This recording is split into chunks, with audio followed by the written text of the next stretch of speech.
Hello, welcome to AGS BEd classes. ഇന്ന് നമ്മൾ assessment for learning എന്ന് പറഞ്ഞിട്ടുള്ള പേപ്പറിലെ സെക്കൻഡ് യൂണിറ്റ് ആണ് ഡിസ്കസ് ചെയ്യാൻ വേണ്ടിയിട്ട് പോകുന്നത് അല്ലെ. Assessment for learning in class room. Assessment for learning എന്ന് പറഞ്ഞിട്ടുള്ള ഒരു ടോപ്പിക് നമ്മൾ ഓൾറെഡി പഠിച്ചിട്ടുണ്ട് അല്ലെ. എവിടെയാ പഠിച്ചത്?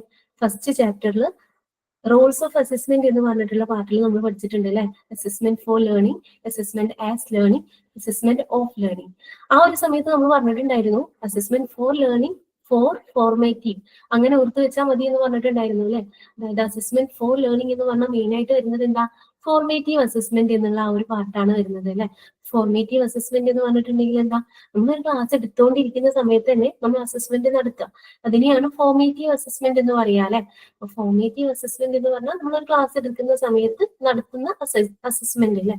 അപ്പൊ assessment for learning in class room എന്ന് പറഞ്ഞിട്ടുള്ള ഈ ഒരു യൂണിറ്റിൽ നമ്മൾ മെയിൻ ആയിട്ട് ഡിസ്കസ് ചെയ്യാൻ പോകുന്നത് ഒരു ക്ലാസ് റൂം സെറ്റപ്പിൽ നമ്മൾ എങ്ങനെയാണ് അസസ്മെന്റ് നടത്തുക, എന്തൊക്കെ കാര്യങ്ങളാണ് അതിന് ശ്രദ്ധിക്കേണ്ടതുള്ളത്, എന്തൊക്കെയായിരുന്നു മെത്തേഡ്സ്, അതായത് ആദ്യ കാലങ്ങളിൽ എങ്ങനെയായിരുന്നു ഒരു ക്ലാസ് റൂമിൽ അസസ്മെന്റും കാര്യങ്ങളൊക്കെ നടന്നിട്ടുണ്ടായിരുന്നത്, ഇപ്പോ കറന്റ് ആയിട്ട് എന്താണ് സിറ്റുവേഷനിൽ, ഇപ്പോഴത്തെ നമ്മുടെ ലേണിംഗ് ഏരിയയിൽ അല്ലെങ്കിൽ ഇപ്പോഴത്തെ നമ്മുടെ ലേണിംഗ് സിറ്റുവേഷനിൽ എങ്ങനെയാണ് നമ്മൾ ക്ലാസ് റൂമിൽ അസസ്മെന്റ് നടത്തുക, ഇങ്ങനെയുള്ള കാര്യങ്ങളെ കുറിച്ചിട്ടൊക്കെയാണ് മെയിൻ ആയിട്ട് ഈ ഒരു ചാപ്റ്ററിൽ ഡിസ്കസ് ചെയ്യുന്നത് കേട്ടോ. അപ്പൊ നമുക്ക് ഈ ഒരു ചാപ്റ്ററിന്റെ മെയിൻ കണ്ടന്റ് പാർട്ടിലോട്ട് പോകാം അല്ലേ. Assessment for learning in class room. ഈ ഒരു ചാപ്റ്ററിൽ മെയിൻ ആയിട്ട് നമുക്ക് പഠിക്കാനുള്ളത് students evaluation in transmission reception അല്ലെങ്കിൽ ബിഹേവിയറിസ്റ്റിക് മോഡൽ ഓഫ് എഡ്യൂക്കേഷൻ, അതിന്റെ ഡ്രോബാക്കുകളെ കുറിച്ചിട്ട് നമുക്ക് പഠിക്കാനുണ്ട്. എന്താ ഈ ട്രാൻസ്മിഷൻ റിസപ്ഷൻ മോഡൽ എന്ന് പറഞ്ഞിട്ടുണ്ടെങ്കിൽ അതിനെ ബിഹേവിയറിസ്റ്റ് മോഡൽ എന്ന് പറയാറുണ്ട് അല്ലെ. നമ്മുടെ ടെക്സ്റ്റ് ബുക്കിൽ നമ്മൾ നോക്കുകയാണെങ്കിൽ നമുക്ക് മനസ്സിലാവും മെയിൻ ആയിട്ട് ഹെഡിങ് കൊടുത്തിട്ടുള്ളതൊക്കെ ഇങ്ങനെയാണ്, ബിഹേവിയറിസ്റ്റ് മോഡൽ എന്ന് പറഞ്ഞിട്ടാണ്. ഇതിൽ ട്രാൻസ്മിഷൻ റിസപ്ഷൻ മോഡൽ എന്നുള്ളത് എന്താ അതിന്റെ പാരഗ്രാഫിന്റെ ഉള്ളിലായിട്ടാണ് കാണുക. അപ്പൊ നിങ്ങൾ പ്രോപ്പർ ആയിട്ട് സിലബസ് കവർ ചെയ്യാതെയാണ് പോകുന്നത്, അല്ലെങ്കിൽ പ്രോപ്പർ ആയിട്ട് സിലബസ് നോക്കാതെ ടെക്സ്റ്റ് ബുക്ക് മാത്രം റെഫർ ചെയ്ത് പോകുന്നവരാണെങ്കിൽ നിങ്ങൾക്ക് എന്ത് ചെയ്യാൻ പറ്റില്ല, ട്രാൻസ്മിഷൻ റിസപ്ഷൻ മോഡൽ എന്നുള്ള ആ ഒരു പേര് നിങ്ങൾക്ക് ഫെമിലിയർ ആയിരിക്കില്ല. മേ ബി ക്വസ്റ്റ്യൻ പേപ്പറിൽ write an essay about transmission reception model എന്ന് പറഞ്ഞാലും നിങ്ങൾക്ക് അത് ഐഡന്റിഫൈ ചെയ്യാൻ വേണ്ടിയിട്ട് പറ്റണം അത് എന്ത് തന്നെയാണ്, നമ്മുടെ ബിഹേവിയറിസ്റ്റ് മോഡൽ തന്നെയാണ് കേട്ടോ. അപ്പൊ അതിന് കുറച്ച് ഡ്രോബാക്സും കാര്യങ്ങളൊക്കെ ഉണ്ട്. ആദ്യകാലത്തുണ്ടായിരുന്ന മോഡലാണത്, ലേണിംഗിന്റെ ആദ്യകാലത്തുണ്ടായിരുന്ന മോഡൽ. ഓക്കെ, അപ്പൊ അതിന് കുറച്ച് ഡ്രോബാക്സും കാര്യങ്ങളൊക്കെ ഉണ്ട്. അതെന്തൊക്കെയെന്നാണ് നമ്മൾ ഫസ്റ്റ് ആയിട്ട് ഡിസ്കസ് ചെയ്യാൻ പോകുന്നത്. സെക്കൻഡ് പോയിന്റ് ആയിട്ട് വരുന്നത് ചേഞ്ചിങ് അസസ്മെന്റ് പ്രാക്ടീസസ് ആണ്. അതായത് നമ്മൾ നോക്കുകയാണെങ്കിൽ ആദ്യകാലം മുതൽ ഇപ്പോൾ ഉള്ള ഈ ഒരു കറന്റ് സിറ്റുവേഷൻ വരെ നോക്കുമ്പോൾ ഒരുപാട് ചേഞ്ചസ് നമ്മുടെ അസസ്മെന്റ് പ്രാക്ടീസസിൽ നടന്നുകൊണ്ടിരിക്കുന്നുണ്ട് അല്ലെ. അതായത് സ്റ്റുഡൻസിനെ നമ്മൾ അസസ് ചെയ്യുന്ന മെത്തേഡുകളിൽ ഒരുപാട് ചേഞ്ചസ് വന്നുകൊണ്ടിരിക്കുന്നുണ്ട് അല്ലെ. അതെന്തൊക്കെയാണ്, ഏതൊക്കെ മോഡൽസ് ആയിരുന്നു ഉണ്ടായിരുന്നത്, അങ്ങനെയുള്ള കാര്യങ്ങളൊക്കെയാണ് ആ ഒരു പാർട്ടിൽ നമുക്ക് ഡിസ്കസ് ചെയ്യാനുള്ളത് കേട്ടോ. നമ്മുടെ അസസ്മെന്റിൽ നമ്മൾ യൂസ് ചെയ്യുന്ന project, seminar, assignment, portfolio, grading, ഈ പാർട്ടുകളെ കുറിച്ചൊക്കെ ഡീറ്റെയിൽ ആയിട്ട് നമ്മൾ എന്ത് ചെയ്യുന്നുണ്ട്, ഡിസ്കസ് ചെയ്യുന്നുണ്ട് കേട്ടോ. ഇനി നെക്സ്റ്റ് ടോപ്പിക് ആണ് type of assessment. Type of assessment നമ്മൾ ഓൾറെഡി പറഞ്ഞിട്ടുണ്ട് അല്ലെ. നമ്മുടെ ഫസ്റ്റ് യൂണിറ്റിൽ നമ്മൾ രണ്ട് ടൈപ്പുകളെ കുറിച്ച് ഓൾറെഡി ഡിസ്കസ് ചെയ്തിട്ടുണ്ട്, summative assessment and formative assessment അല്ലെ.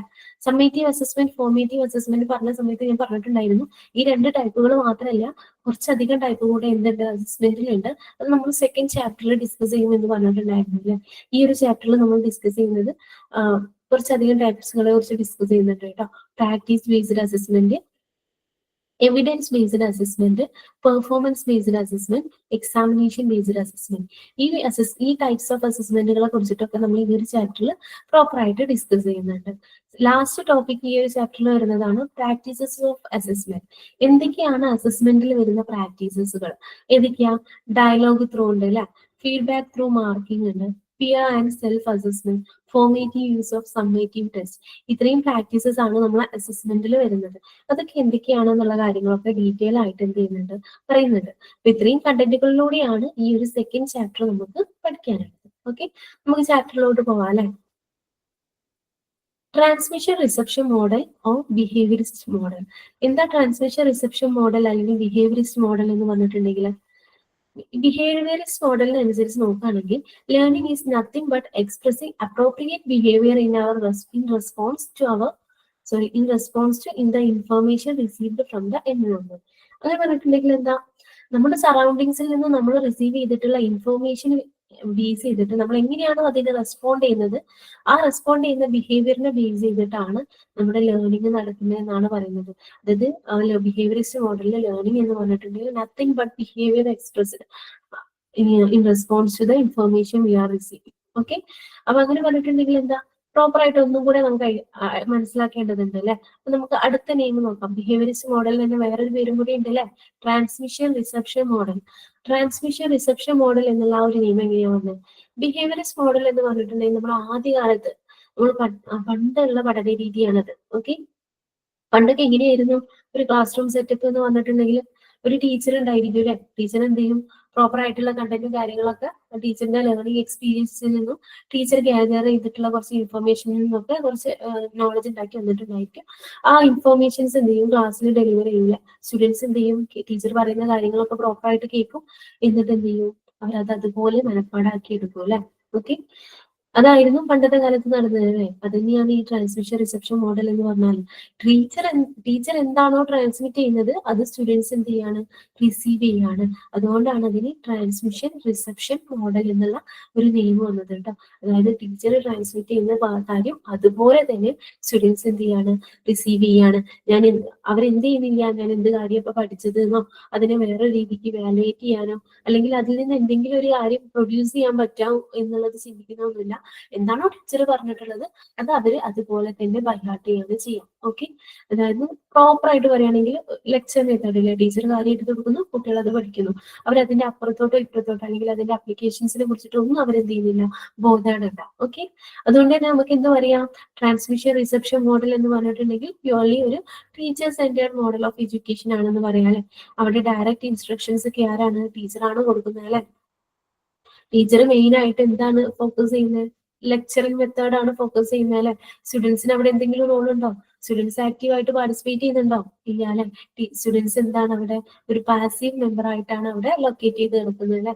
Teaching is mainly focused on passive students. Teaching എന്ന് പറഞ്ഞിട്ട് ടീച്ചിങ് എവിടെയാണ് ഫോക്കസ് ചെയ്യുന്നത്, പാസീവ് സ്റ്റുഡൻസിലാണ് ഫോക്കസ് ചെയ്യുന്നത് അല്ലെ. അത് കാരണം അവിടെയുള്ള സ്റ്റുഡൻസ് ഒന്നും എന്ത് ചെയ്യുന്നില്ല, പ്രോപ്പർ ആയിട്ട് ആക്റ്റീവ് ആയിട്ട് ടീച്ചിങ് ലേണിംഗ് എന്ന് പറഞ്ഞിട്ടുള്ള ആ ഒരു പ്രോസസ്സിൽ പങ്കെടുക്കുന്നില്ല അല്ലെ. ടീച്ചർ എന്താണോ പറയുന്നത് അത് അവര് അതുപോലെ പഠിച്ചെടുക്കുകയാണ് ചെയ്യുന്നത്.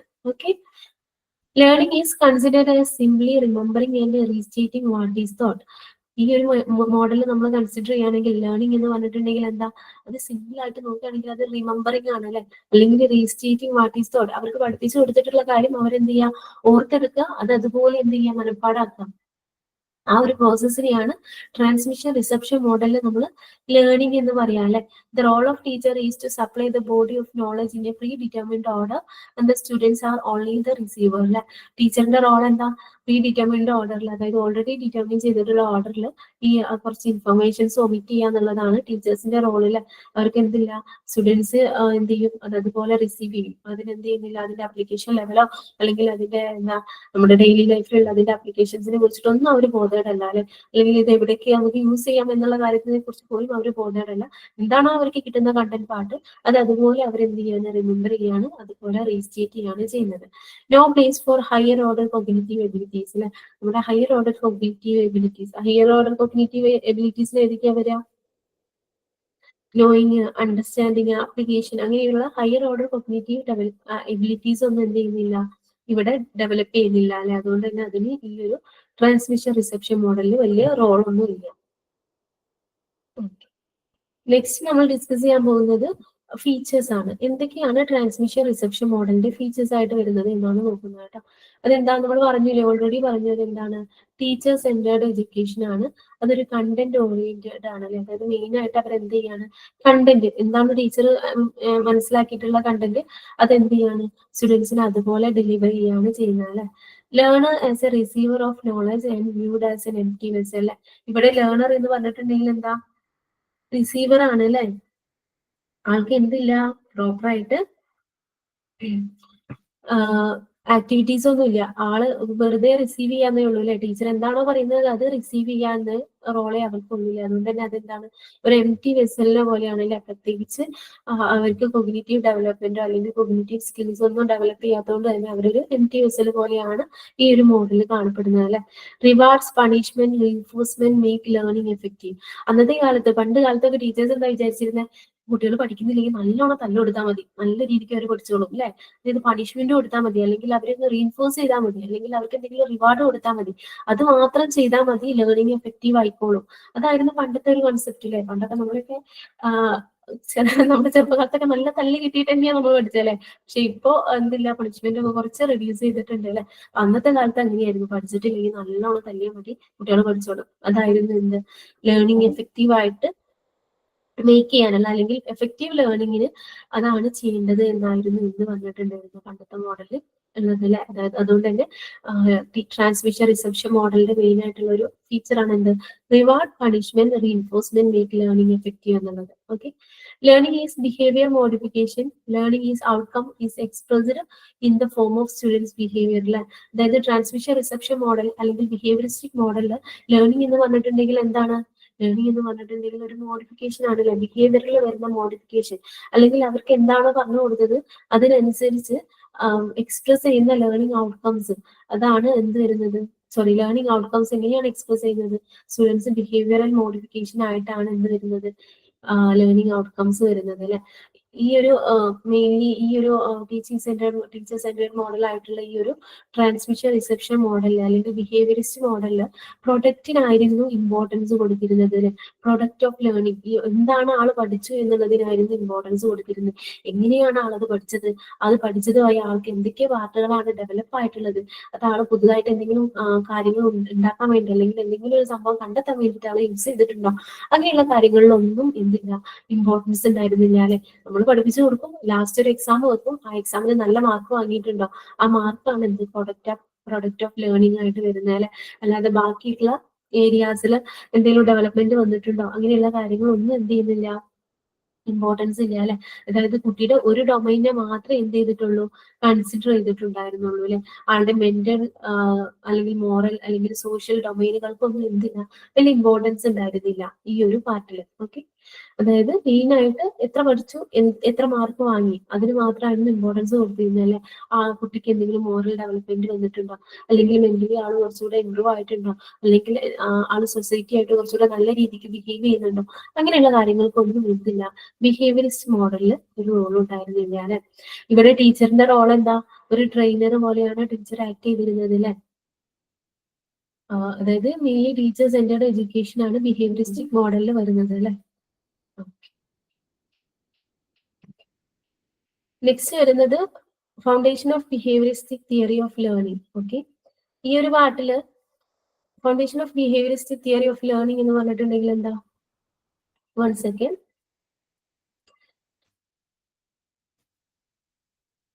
നിങ്ങൾക്ക് എന്താ തോന്നുന്നത്, എന്തായിരിക്കും ലേണിംഗ് തിയറീസ് എന്ന് പറഞ്ഞിട്ടുണ്ടെങ്കിൽ?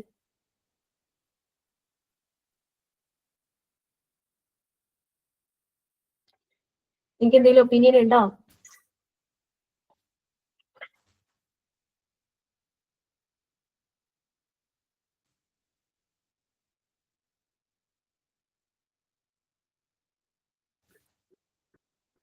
ലേണിംഗ് തിയറീസ് എന്ന് പറഞ്ഞിട്ടുണ്ടെങ്കിൽ എന്തായിരിക്കും?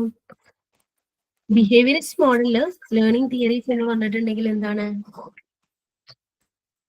ബിഹേവിയറിസ്റ്റ് തിയറിനെ ബേസ് ചെയ്തിട്ടായിരുന്നു ഉണ്ടായിട്ടുള്ളത്. ലേണിംഗ് തിയറീസിനെ കുറിച്ചിട്ടൊക്കെ നമുക്ക് ഡീറ്റെയിൽ ആയിട്ട് പഠിക്കാനുണ്ട് കേട്ടോ.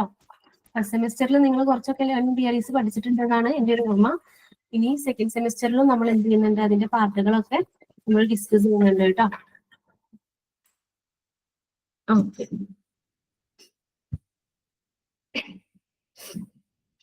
നെക്സ്റ്റ് വരുന്നത് എന്താ, സ്ക്രീന് വിസിബിൾ ആണോ? വിസിബിൾ ആണ് മാം. Okay, fine. Learning is a mechanical process. Knowledge acquired by the students will remain only informal and not become functional അല്ലെ. ഈ ഒരു മെത്തേഡില് ലേണിംഗ് എന്ന് പറഞ്ഞിട്ടുണ്ടെങ്കിൽ എന്താ, ഒരു മെക്കാനിക്കൽ പ്രോസസ് ആണ് അല്ലെ.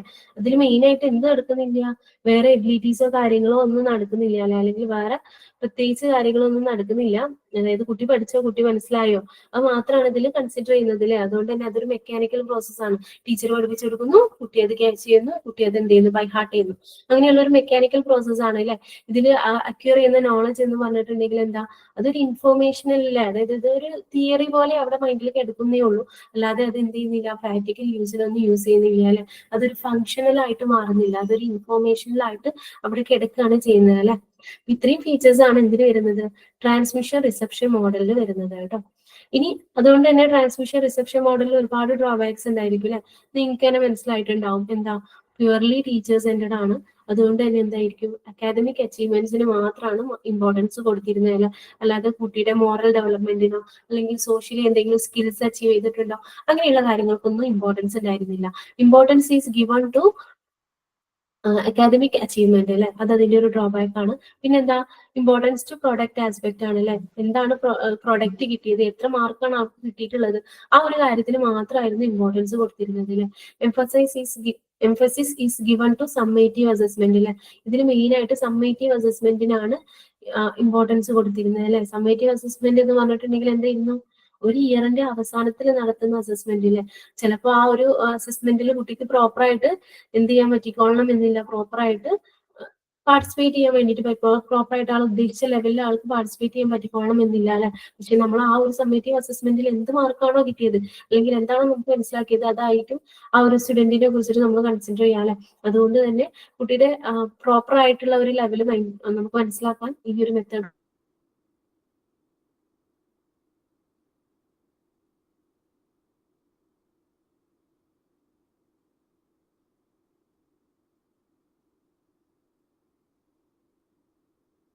ഉള്ള പെർഫോമൻസ് ഒക്കെ അവിടെ വേസ്റ്റ് ആയി പോവാണ് അല്ലെ. കാരണം ആ ഒരു ഒരൊറ്റ എക്സാമിനെ ബേസ് ചെയ്ത് മാത്രമാണ് നമ്മൾ എന്ത് ചെയ്യുക, കുട്ടിയെ മാർക്ക് ചെയ്യും. ഓക്കെ.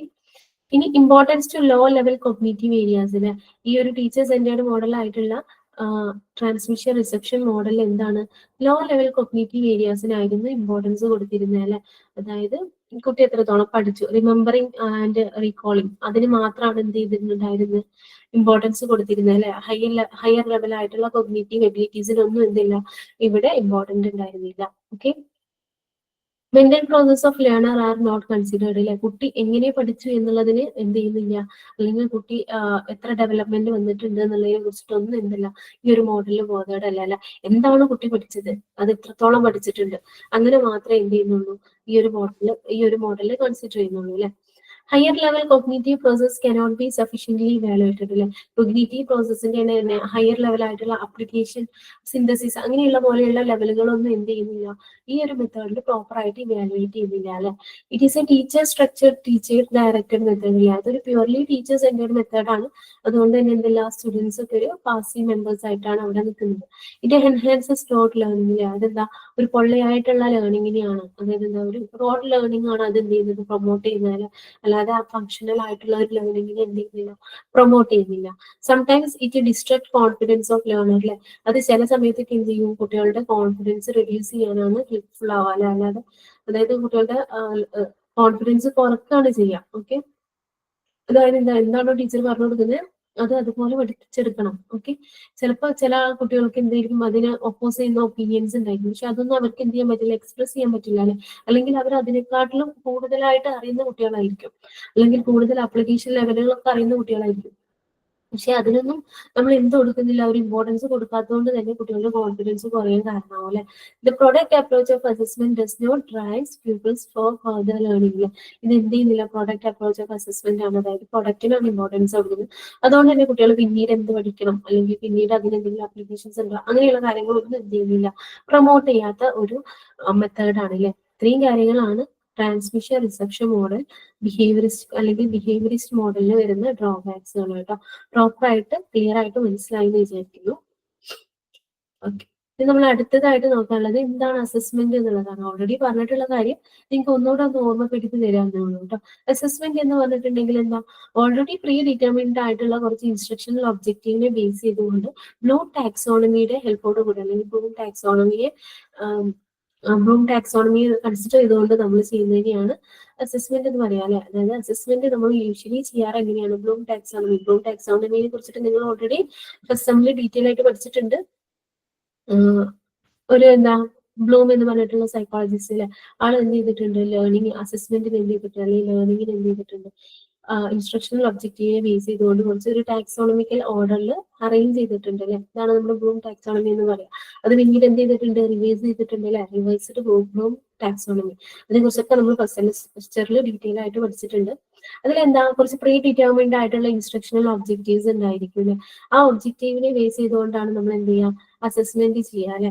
അങ്ങനെ പറഞ്ഞിട്ടുണ്ടെങ്കിൽ എന്താ, ഓരോ ക്ലാസ് എടുക്കുമ്പോഴും നമുക്ക് ഓൾറെഡി ഉണ്ടായിരിക്കും അല്ലെ ഒരു പ്രീ ഡിറ്റർമിൻഡ് ആയിട്ടുള്ള ഇൻസ്ട്രക്ഷണൽ ഒബ്ജക്റ്റീവ് ഉണ്ടാകും. ഇൻസ്ട്രക്ഷണൽ ഒബ്ജക്റ്റീവ് എന്ന് പറഞ്ഞിട്ടുണ്ടെങ്കിൽ എന്താ, ഞാനൊരു ക്ലാസ് എടുക്കുമ്പോൾ എന്തിനു വേണ്ടിയിട്ടാണ് ഞാൻ ആ ഒരു ക്ലാസ് എടുക്കുന്നത്. ചിലപ്പോൾ ഞാൻ ഈ ഒരു ക്ലാസ് എടുക്കുന്നത് എന്തിനു വേണ്ടിയിട്ടാണ്, നിങ്ങൾക്ക് അസസ്മെന്റ് ഫോർ ലേണിംഗിൽ ക്ലാസ് റൂമിലുള്ള ഇമ്പോർട്ടൻസ് മനസ്സിലാക്കി തരാൻ വേണ്ടിയിട്ടാണ് ഇന്നത്തെ ഈ ഒരു ക്ലാസ്സിൽ.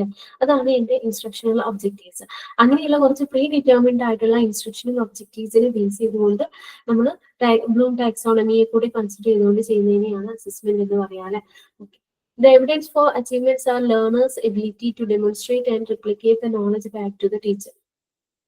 പ്രോപ്പറായിട്ട് നമ്മളൊരു അസസ്മെന്റ് നടത്തുമ്പോൾ എന്ത് ചെയ്യും, ലേണേഴ്സിന്റെ എബിലിറ്റി എത്രത്തോളം ഉണ്ടെന്ന് മനസ്സിലാക്കാനും അത് എന്ത് ചെയ്യാൻ വേണ്ടി ടീച്ചറിന് പ്രോപ്പറായിട്ട് ഐഡന്റിഫൈ ചെയ്യാനും ടീച്ചറിന് എന്തെങ്കിലും ചേഞ്ചസ് വരുത്താനൊക്കെ എന്ത് ചെയ്യുന്നുണ്ട്, ഹെൽപ്പ് ചെയ്യുന്നുണ്ട് അല്ലെ. Test and examinations are considered as act or techniques for assessment. അസസ്മെന്റിനുള്ള അസസ്മെന്റിന്റെ മെയിൻ ആയിട്ട് അസസ്മെന്റിന് യൂസ് ചെയ്യുന്ന ഒരു ടെക്നിക്ക് അല്ലെങ്കിൽ മെത്തേഡ് ഒക്കെ ആയിട്ടാണ് ടെസ്റ്റ് അല്ലെങ്കിൽ എക്സാമിനേഷൻ ഒക്കെ ആക്ട് ചെയ്യുന്നത് അല്ലെ. അപ്പം basically test measures the extent of learning of students അല്ലെ. അപ്പൊ നമ്മൾ പറഞ്ഞു വരുന്നത് ടീച്ചിങ് ട്രാൻസ്മിഷൻ റിസപ്ഷൻ മോഡലിൽ എന്തുണ്ടായിരുന്നില്ല, പ്രോപ്പർ ആയിട്ടുള്ള അസസ്മെന്റ് ഉണ്ടായിരുന്നില്ല. ടീച്ചർ എന്തെങ്കിലും കാര്യങ്ങളൊക്കെ പറഞ്ഞു കൊടുക്കും, കുട്ടികൾ അതുപോലെ പഠിക്കും, പിന്നെ ലാസ്റ്റ് ഒരു എക്സാം ഉണ്ടായിരിക്കും. അങ്ങനെയാണ് ട്രാൻസ്മിഷൻ റിസപ്ഷൻ മോഡലിൽ നടന്നിരുന്നത്. ബിഹേവിയറിസ്റ്റ് മോഡൽ പണ്ട് കാലങ്ങളിൽ അങ്ങനെയായിരുന്നു നടന്നിരുന്നത്. പക്ഷെ കാലങ്ങൾ കുറച്ച് കഴിഞ്ഞ് വന്നപ്പോൾ എന്ത് ചെയ്തു, പ്രോപ്പർ ആയിട്ടുള്ള അസസ്മെന്റ് ക്ലാസ് റൂം ലേണിംഗിൽ കൊണ്ടുവരാൻ വേണ്ടിയിട്ട് തുടങ്ങി. അപ്പൊ എന്താണ് അസസ്മെന്റ് എന്ന് പറഞ്ഞിട്ടുണ്ടെങ്കിൽ എന്നുള്ളത് നിങ്ങൾക്ക് എന്ത് ചെയ്യണം, ഇൻട്രൊഡ്യൂസ് ചെയ്ത് തരാണ്. എന്താ അസസ്മെന്റ് എന്ന് പറഞ്ഞിട്ടുണ്ടെങ്കിൽ ടെസ്റ്റ് അല്ലെങ്കിൽ എക്സാമിനേഷൻ അല്ലെങ്കിൽ ക്വസ്റ്റ്യനിങ് അങ്ങനെയുള്ള കുറച്ച് മെത്തേഡ്സിന്റെ ഹെൽപ്പോട് കൂടെ കുട്ടികൾ ഇപ്പോൾ ഏത് ലെവൽ വരെ പഠിച്ചു, അല്ലെങ്കിൽ കുട്ടികളുടെ ലേണിംഗിൽ ഇനി എന്തൊക്കെ മാറ്റങ്ങൾ കൊണ്ടുവരാനുണ്ട്, അതൊക്കെ അറിയാൻ വേണ്ടിയിട്ട് നമ്മൾ ചെയ്യുന്ന കുറച്ച് പ്രോസസ്സുകളെയാണ് നമ്മൾ എന്ത് പറയുക, അസസ്മെന്റ് എന്ന് പറയാറ്. ഓക്കെ, അപ്പൊ അസസ്മെന്റ് എന്ന് പറഞ്ഞിട്ടുണ്ടെങ്കിൽ എന്താണ്, മെയിൻ ആയിട്ട് നമ്മൾ ചെയ്യുന്നത് ടെസ്റ്റ് അല്ലെങ്കിൽ എക്സാമിനേഷൻ ഒക്കെയാണ് അതിനായിട്ട് യൂസ് ചെയ്യുന്ന മെയിൻ ടൂളുകൾ.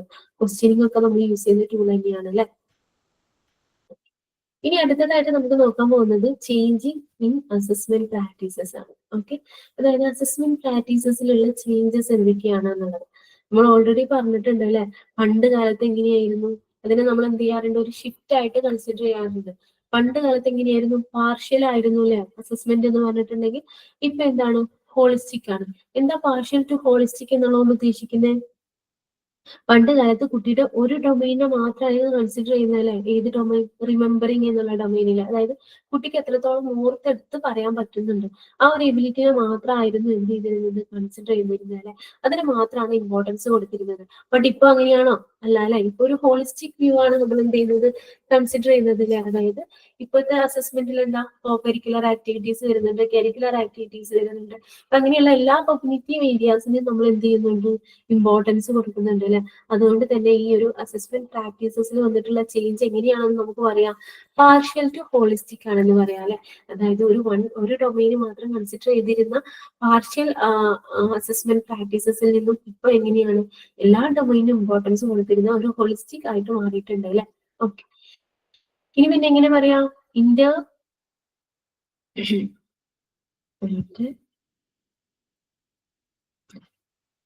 ഇന്റർമീഡിയറ്റ് ടു കണ്ടിന്യൂസ് അല്ലെ. അതെന്താ, ഇപ്പോഴത്തെ ആദ്യത്തെ കാലത്ത് എങ്ങനെയായിരുന്നു, ഒരു സമ്മേറ്റീവ് അസസ്മെന്റ് ആയിരുന്നു. അതായത് ലാസ്റ്റ് എന്താണോ വന്നിട്ടുള്ളത് അത് മാത്രമാണ് അസസ്മെന്റിനെ മെയിൻ ആയിട്ട് ഫോക്കസ് ചെയ്തിരുന്നത് അല്ലെ. അതായത് എന്താണോ ലാസ്റ്റ് സമ്മേറ്റീവ് അസസ്മെന്റ് പോലെ, അതായത് ഒരു ഇയറിന്റെ ലാസ്റ്റ് എന്താണോ നമ്മൾ പഠിച്ചിട്ടുള്ളത് അതിനായിരുന്നു ഇമ്പോർട്ടൻസ് കൊടുത്തിരുന്നത് അല്ലെ.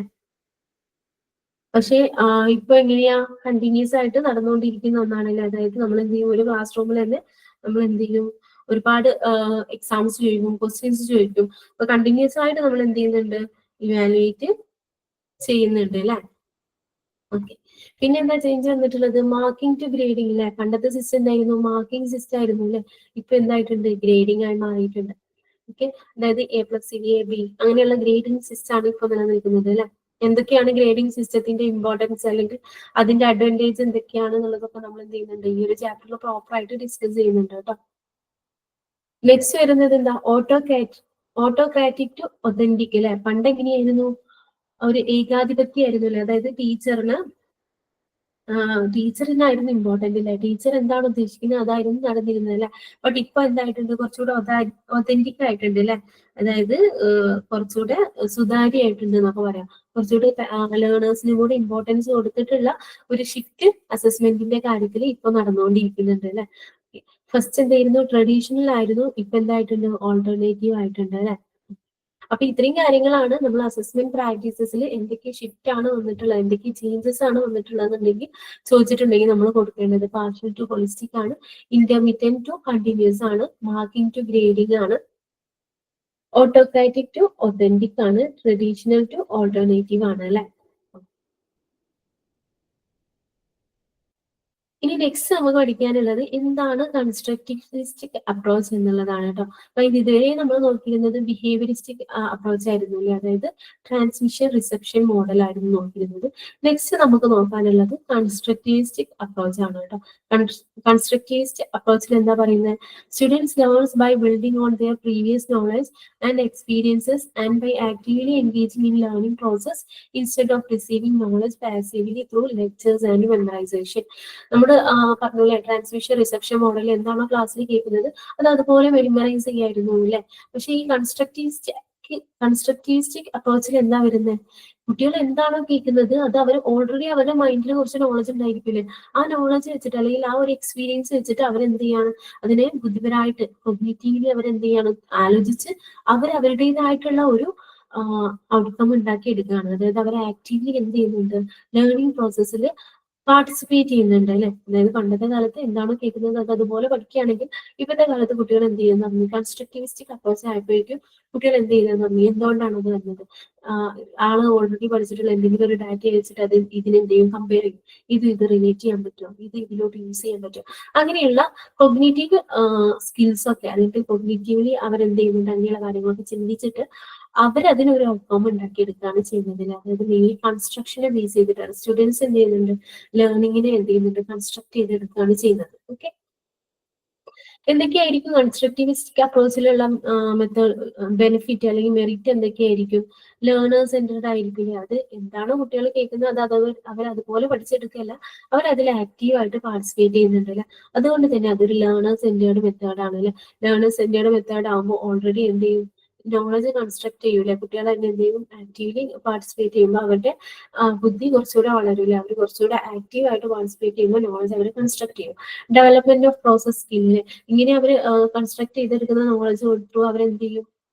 എന്തെങ്കിലും പ്രാക്ടിക്കൽ സ്കിൽസ് ഒക്കെ അവർ ഡെവലപ്പ് ചെയ്തെടുക്കൂലെ. അതായത് ഇതെന്തെങ്കിലും ഒക്കെ യൂസ് ചെയ്യാൻ പറ്റുമോ അങ്ങനെയുള്ള കാര്യങ്ങളൊക്കെ അവർ ചിന്തിക്കാൻ തുടങ്ങൂലെ. അതുകൊണ്ട് തന്നെ എന്ത് ചെയ്യും? മെയിൻലി ആക്ടിവിറ്റി ഓറിയന്റഡ് ആയിരിക്കും അല്ലെ. അവരെന്തെങ്കിലും ഇപ്പോൾ എന്തെങ്കിലും ഒരു കാര്യം നമ്മൾ കേട്ടു, അത് ബേസ് ചെയ്തിട്ടുള്ള ആക്ടിവിറ്റീസ് ചെയ്തിട്ട് ഇപ്പൊ നമ്മൾ ലാബ് കാര്യങ്ങളൊക്കെ ഉണ്ട് അല്ലെ. അപ്പൊ അങ്ങനെയുള്ള എക്സ്പെരിമെന്റ്സ് ത്രൂ ഒക്കെ നമ്മൾ എന്ത് ചെയ്യുന്നുണ്ട്? അത് ലേണിംഗ് എന്നുള്ള പ്രോസസ്സിൽ ചേഞ്ച് വരുത്തിയിട്ടുണ്ടല്ലോ. അതായത് പ്രോപ്പർ ലെക്ചർ മെത്തേഡ് ആവാതെ നമ്മൾ എന്ത് ചെയ്തിട്ടുണ്ട്? ഒന്നുകൂടെ ബെറ്റർ ആയിട്ട് നമ്മൾ എന്ത് ചെയ്തിട്ടുണ്ട്? വേറെ മോഡൽസ് കാര്യങ്ങൾ ചാർട്ട് അല്ലെങ്കിൽ കുറച്ചുകൂടെ ആക്ടിവിറ്റി ബേസ്ഡ് ആയിട്ടുള്ള ലേണിങ്ങിനാണ് ഈ ഒരു കൺസ്ട്രക്റ്റിവിസ്റ്റിക് അപ്രോച്ചിൽ ഇമ്പോർട്ടൻസ് കൊടുക്കുന്നത്. ഓക്കെ, അതായത് സ്റ്റുഡൻസ് എന്ത് ചെയ്യുന്നുണ്ട്? ആക്റ്റീവ്ലി പാർട്ടിസിപ്പേറ്റ് ചെയ്യുന്നുണ്ട് ലേണിംഗ് എന്ന് പറഞ്ഞിട്ടുള്ള ഒരു പ്രോസസ്സിൽ. ഇനി നമുക്ക് ബിഹേവിയറിസവും കൺസ്ട്രക്റ്റീവ്സവും രണ്ട് കാലഘട്ടത്തിൽ നടന്നിട്ടുള്ള ലേണിംഗ് ആണല്ലേ. അതായത് ലേണിംഗിലാണ് നമ്മളെ പഠന രീതിയിൽ രണ്ട് കാലഘട്ടത്തിൽ വന്നിട്ടുള്ള ചേഞ്ചസ് ആണല്ലേ ബിഹേവിയറിസം കൺസ്ട്രക്റ്റീവ്സം. ഇത് തമ്മിലുള്ള ഡിഫറൻസ് അല്ലെങ്കിൽ ഇത് തമ്മിലുള്ള മെയിൻ ഡിഫറൻസ് എന്തൊക്കെയാണെന്നുള്ളതൊക്കെ ഒന്ന് നോക്കാട്ടോ. ബിഹേവിയറിസം എന്ന് പറഞ്ഞിട്ടുണ്ടെങ്കിൽ എന്താ? ടീച്ചർ സെന്റേർഡ് എഡ്യൂക്കേഷൻ ആണല്ലോ. അതിന് മെയിൻ ആയിട്ട് ടീച്ചറിനായിരുന്നു ഇമ്പോർട്ടൻസ് ഉണ്ടായിരുന്നത്. അപ്പോൾ കൺസ്ട്രക്റ്റീവ്സോ ലേണേഴ്സ് സെന്റേർഡ് എഡ്യൂക്കേഷൻ ആണല്ലേ. അതിൽ സ്റ്റുഡൻസിനാണ്, ലേണറിനാണ് ഇമ്പോർട്ടൻസ് ഉള്ളത്. ബിഹേവിയറിസം എന്തായിരുന്നു? മെയിൻലി കണ്ടന്റ് ഓറിയന്റഡ് ആയിരുന്നു അല്ലെ. കൺസ്ട്രക്റ്റീവ്സ് എന്താണ്? പ്രോസസ് ഓറിയന്റഡ് ആണ്. എങ്ങനെ പഠിച്ചു എന്നുള്ളതിനാണ് അതിൽ കൺസ്ട്രക്റ്റീവ്സത്തിൽ ഇമ്പോർട്ടൻസ് ഇല്ല, അല്ലാതെ എന്ത് പഠിച്ചു എന്നുള്ളതിനല്ല. ഓക്കെ, ബിഹേവിയറിസത്തിൽ നമ്മൾ നോക്കുമ്പോൾ എംഫസിസ് ടീച്ചിങ്ങിനാണ് ഇമ്പോർട്ടൻസ് വന്നിരുന്നത്. കൺസ്ട്രക്റ്റീവ്സത്തിൽ നോക്കുമ്പോൾ ലേണിങ്ങിനാണ് ഇമ്പോർട്ടൻസ് വരിക. Learner as A receiver of knowledge അല്ലെ. ബിഹേവിയറിസം അല്ലെങ്കിൽ ട്രാൻസിഷൻ റിസപ്ഷൻ മോഡലിൽ ലേണർ എന്താണ്? ഒരു റിസീവർ ആയിട്ടാണ് ആക്ട് ചെയ്യുന്നത് അല്ലെ. ഇനി കൺസ്ട്രക്റ്റീവ്സത്തിൽ നോക്കുകയാണെങ്കിലോ ലേണർ ഒരു എന്താണ്? കൺസ്ട്രക്ട് നോളജ് അല്ലെ. ലേണർ ആണ് എന്ത് ചെയ്യുന്നത്? നോളജ് കൺസ്ട്രക്ട് ചെയ്യുന്നത്. ഓക്കെ, ബിഹേവിയറിസത്തിൽ എന്താ വരുന്നത്? Extrinsic motivation lead to learning അല്ലെ. ആളെന്താണ് പുറത്തുനിന്നുള്ള മോട്ടിവേഷൻ ഒക്കെയാണ് എന്ത് ചെയ്യുന്നത് ലേണിങ്ങിലോട്ട് കാരണമാകുന്നത്. അതായത് എന്താ കല്ല് കൊള്ളു എന്ന് പേടിച്ചിട്ടൊക്കെയാണ് എന്ത് ചെയ്യുന്നത് പഠിക്കുന്നത് അല്ലെ. പക്ഷെ കൺസ്ട്രക്റ്റീവ്സത്തിൽ എന്താ ആൾക്കുള്ള താല്പര്യം കൊണ്ടാണ്, ഇൻട്രസ്റ്റിക് മോട്ടിവേഷൻ ആണ് എന്ത് ചെയ്യുന്നത് ലേണിങ്ങിലോട്ട് ലീഡ് ചെയ്യുന്നത്. Okay. Behaviouristic model learners as A mechanical learning is A mechanical process ആണ് അല്ലെ. അതുപോലെ തന്നെ എന്താണ് ലേണറിനെ ഒരു എം ടി വെസലായിട്ടാണ് നമ്മൾ വ്യൂ ചെയ്യുന്നത് അല്ലെ. ബട്ട് കൺസ്ട്രക്റ്റീവിസ്റ്റിക് മോഡൽ നോക്കുകയാണെങ്കിൽ ഇതിൽ ലേണറിന് ചില യുണീക്ക് എബിലിറ്റീസ് ഉണ്ടായിരിക്കില്ല. അതായത് നമ്മൾ സ്കിൽസിന് ഇമ്പോർട്ടൻസ് കൊടുക്കുന്നത് കൊണ്ട് തന്നെ ഓരോ ലേണറിന്റെയും എബിലിറ്റീസ് നമുക്ക് എന്ത് ചെയ്യാൻ വേണ്ടിയിട്ട് പറ്റും, ഐഡന്റിഫൈ ചെയ്യാൻ വേണ്ടിയിട്ടൊക്കെ പറ്റും അല്ലെ. ലേണിംഗ് എന്ന് പറഞ്ഞിട്ടുണ്ടെങ്കിൽ എന്താ ഒരു നാച്ചുറൽ പ്രോസസ് ആയിട്ടാണ് കൺസ്ട്രക്റ്റീവ്സത്തിൽ മാറുക. ബട്ട് ബിഹേവിയറിസത്തിൽ എന്തായിരുന്നു, അതൊരു മെക്കാനിക്കൽ പ്രോസസ് ആയിരുന്നു അല്ലെ. ടീച്ചർ പറഞ്ഞു കൊടുത്ത് കുട്ടികൾ അതുപോലെ പഠിക്കാം. അങ്ങനെ ഒരു മെക്കാനിക്കൽ പ്രോസസ് ആയിരുന്നു ബിഹേവിയറിസത്തിൽ ലേണിംഗ് എന്ന് പറഞ്ഞിട്ടുണ്ടെങ്കിൽ. ഇനി ബിഹേവിയറിസത്തിൽ learning is similar response relationship അല്ലെ. അതായത് ടീച്ചർ എന്താണോ കൊടുക്കുക അത് കുട്ടികൾ പഠിച്ചെടുക്കുക. ആ ഒരു response, transmission reception, stimulus response, അങ്ങനെയുള്ള ഒരു റിലേഷൻഷിപ്പാണ് ലേണിംഗ് എന്ന് പറഞ്ഞിട്ടുണ്ടെങ്കിൽ. പക്ഷെ കൺസ്ട്രക്റ്റീവ്സത്തിൽ നോക്കുമ്പോൾ എന്താണ് ലേണിംഗ് എന്ന് പറഞ്ഞിട്ടുണ്ടെങ്കിൽ ഒരു ആക്റ്റീവ് മെന്റൽ പ്രോസസ്സുകളാണ് നമ്മൾ കൺസിഡർ ചെയ്യുക. ഇനി ബിഹേവിയറിസത്തിൽ നോക്കുമ്പോൾ same approach for all age ഗ്രൂപ്പിൽ, എല്ലാ ഏജ് ഗ്രൂപ്പിലും സെയിം അപ്രോച്ച്. എന്താ ടീച്ചർ പറഞ്ഞു കൊടുക്കുമ്പോൾ അത് അതുപോലെ പഠിക്കാം. പക്ഷേ കൺസ്ട്രക്റ്റീവ്സത്തിൽ നമ്മൾ നോക്കുമ്പോൾ എന്താ ഓരോ അപ്രോപ്രിയേറ്റ് ആയിട്ടുള്ള ഏജിലും അപ്രോപ്രിയേറ്റ് ആയിട്ടുള്ള ടീച്ചിങ് മെത്തേഡ്സുകൾ ഉണ്ടായിരുന്നു അല്ലെ. ഇനി ബിഹേവിയറിസത്തിൽ നമ്മൾ പറഞ്ഞു റിവാർഡ്സ്, പണിഷ്മെന്റ്, റീഇൻഫോഴ്സ്മെന്റ് ഒക്കെയാണ് എന്താ ചെയ്തിട്ടുള്ളത് ബിഹേവിയറിസത്തിൽ നമ്മുടെ ലേണിങ്ങിനെ എഫക്റ്റീവ് ആക്കാൻ വേണ്ടിയിട്ടുള്ള മെത്തേഡായിട്ട് കൺസിഡർ ചെയ്തിരുന്നത് അല്ലെ. പക്ഷെ കൺസ്ട്രക്റ്റീവ്സത്തിൽ നോക്കുമ്പോൾ എന്താ പ്രോബ്ലം സോൾവിങ് എക്സ്പീരിയൻസിലൂടെയും ഒക്കെ എഫക്റ്റീവ് ആയിട്ട് നമ്മൾ പ്രോബ്ലം സോൾവ് ചെയ്യുന്നതിനെയാണ് കൺസ്ട്രക്റ്റീവ്സത്തിൽ ഇമ്പോർട്ടൻസ് വന്നിട്ടുള്ളത്. ഓക്കെ. ഇനി ബിഹേവിയറിസത്തിൽ ലേണറിന്റെ മെന്റൽ എബിലിറ്റിനെ ഒന്നും കൺസിഡർ ചെയ്യുന്നില്ല അല്ലെ. ബട്ട് കൺസ്ട്രക്റ്റീവ്സത്തിൽ നമ്മൾ നോക്കുമ്പോൾ എന്തൊക്കെയാണ് അതിലുള്ള ചേഞ്ചസ്, എന്തൊക്കെയാണ് ആൾക്ക് മാറ്റം വന്നിട്ടുള്ളത്, കോഗ്നിറ്റീവ് ഡെവലപ്മെന്റിന്റെ എല്ലാ ഏരിയാസിനെ കുറിച്ചിട്ടും എന്ത് ചെയ്യുന്നുണ്ട് നമ്മൾ കൺസിഡർ ചെയ്യുന്നുണ്ട് അല്ലെ. ഇനി ബിഹേവിയറിസ്റ്റിക് മോഡൽ മെയിൻലി ഫൗണ്ടേഷൻ അല്ലെങ്കിൽ അത് എന്തിനു ബേസ് ചെയ്തിട്ടാ behaviouristic theory, behaviourist theory of learning, ലേണിംഗിന്റെ ബിഹേവിയറിസ്റ്റ് തിയറിനെയാണ് എന്ത് ചെയ്യുന്നത് ബിഹേവിയറിസം മെയിൻലി ഫൗണ്ടേഷൻ അല്ലെ, മെയിൻലി അത് ബേസ് ചെയ്യുന്നത് അതിനെയാണ്. ഇനി കൺസ്ട്രക്റ്റീവ്സം മെയിൻലി ബേസ് ചെയ്യുന്നത് എന്താണ് കോഗ്നിറ്റീവ് തിയറീസ് ഓഫ് ലേണിംഗിനെ ബേസ് ചെയ്തിട്ടുള്ളതാണ് കൺസ്ട്രക്റ്റീവ്സം വരുന്നത് അല്ലെ. ബിഹേവിയറിസത്തിൽ ടീച്ചറിന്റെ റോൾ എന്താണ്, ഒരു ട്രെയിനർ എന്നുള്ള രീതിക്കാണ് ടീച്ചർ വരുന്നത് അല്ലെ. ഇനി കൺസ്ട്രക്റ്റീവ്സം നമ്മൾ നോക്കുകയാണെങ്കിൽ ടീച്ചറിന്റെ റോള് ഒരു ഫെസിലിറ്റേറ്റർ എന്നുള്ള രീതിക്കാണ് അല്ലെ, ഒരു കമ്പാനിയൻ എന്നുള്ള രീതിക്കാണ് കൺസ്ട്രക്റ്റീവ്സത്തിൽ എന്ത് വരിക ടീച്ചറിന്റെ റോള് വരിക. അപ്പൊ ഇത് മെയിൻ ആയിട്ട് നിങ്ങൾക്ക് 5 മാർക്സിനൊക്കെ ചോദിക്കാറുണ്ട് കേട്ടോ, ഡിഫറൻഷിയേറ്റ് ബിറ്റ്വീൻ ബിഹേവിയറിസം ആൻഡ് കൺസ്ട്രക്റ്റീവ്സം ഇങ്ങനെയൊക്കെ ചോദിക്കാറുണ്ട്. അപ്പൊ ഈ ഒരു ടാബുലാർ കോളം പഠിച്ചു വെച്ചാൽ മതി കേട്ടോ. നെക്സ്റ്റ് നമുക്ക് അടുത്തൊരു മോഡലാണ് നോക്കാനുള്ളത്, continuous and comprehensive evaluation, CCE. CCE എന്ന് നിങ്ങൾ ഒരുപാട് കേട്ടിട്ടുണ്ടായിരിക്കില്ല. അപ്പം നമ്മളിപ്പോ നടന്നുകൊണ്ടിരിക്കുന്നത് CCE ആണല്ലേ, അതായത് കണ്ടിന്യൂസ് ആൻഡ് കോംപ്രിഹെൻസീവ് ഇവാലുവേഷൻ ആണ് നമ്മളിപ്പോ ചെയ്തുകൊണ്ടിരിക്കുന്നത് അല്ലെ. ഇപ്പൊ നമ്മൾ യൂസ് ചെയ്യുന്ന മോഡൽ CCE ആണ്. നമ്മൾ കേട്ടിട്ടിനൊക്കെ ചോദിക്കാറുണ്ട് കേട്ടോ, CCEന്റെ ഫുൾ ഫോം ഒക്കെ ചോദിക്കാറുണ്ട്, കണ്ടിന്യൂസ് ആൻഡ് കോംപ്രിഹെൻസീവ് ഇവാലുവേഷൻ. എന്താണ് CCE കൊണ്ട് ഉദ്ദേശിക്കുന്നത് എന്നുള്ളത് നോക്കാം. കണ്ടിന്യൂസ്, CCEയിൽ കണ്ടിന്യൂസ് എന്നുള്ളതുകൊണ്ട് ഉദ്ദേശിക്കുന്നത് എന്താ, regular and continuous activities conducted throughout the year to achieve all round development. എല്ലാ ഡെവലപ്മെന്റും അച്ചീവ് ചെയ്യാൻ വേണ്ടിയിട്ട് നമ്മൾ എന്ത് ചെയ്യാണ്, റെഗുലർ ആയിട്ട് കണ്ടിന്യൂസ് ആയിട്ട് കുട്ടികൾക്ക് എന്ത് ചെയ്യണം, ആക്ടിവിറ്റീസ് കൊടുത്തുകൊണ്ടിരിക്കുകയാണ്, അവർ കണ്ടിന്യൂസ് ആയിട്ട് അസസ്മെന്റ് ചെയ്തുകൊണ്ടിരിക്കുകയാണ്. അതാണ് C എന്നുള്ളതുകൊണ്ട് ഫസ്റ്റ് C കണ്ടിന്യൂസ് കൊണ്ട് ഉദ്ദേശിക്കുന്നത്. ഇനി കോംപ്രിഹെൻസീവ്, കോംപ്രിഹെൻസീവ് എന്നുള്ളതുകൊണ്ട് എന്താ ഉദ്ദേശിക്കുന്നത്, mental, emotional and physical aspect of students progress അല്ല.